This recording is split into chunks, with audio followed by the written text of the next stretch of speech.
Hello, high দর্শক।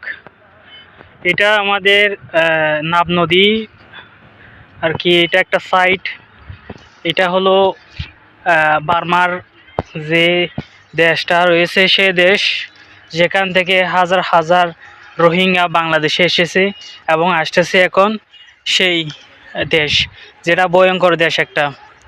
তো এখান থেকে অনেকে আসে বার্মার থেকে বর্তমানে, এবং অনেক ভয়ঙ্কর অনেক ভীতু কাজ চলতেছে এখানে। কারণ এখানে মায়ানমার যারা মিলিটারি রয়েছে, যারা প্রশাসন রয়েছে, তারা গোলাগুলি করতেছে, বোম ব্লাস্ট করতেছে প্রতিদিন। এই কারণে মানুষ অনেক আতঙ্কের মধ্যে আছে, বাংলাদেশের মানুষ বিশেষ করে।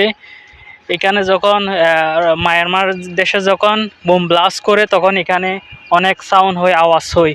এ কারণে আমাদের যারা এই কোস্টাল, যারা এই বর্ডারের মাঝে মধ্যে যারা রয়েছে, তারা অনেক আতঙ্কিত থাকে। রাত হলে তারা অনেক ভীত হয়ে যায়, ভয় পায়।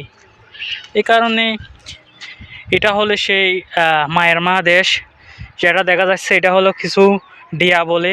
এই ডিয়া দেখতেছেন, এই ডিয়ার মধ্যে ডিয়া যখন ক্রস করবে, তখন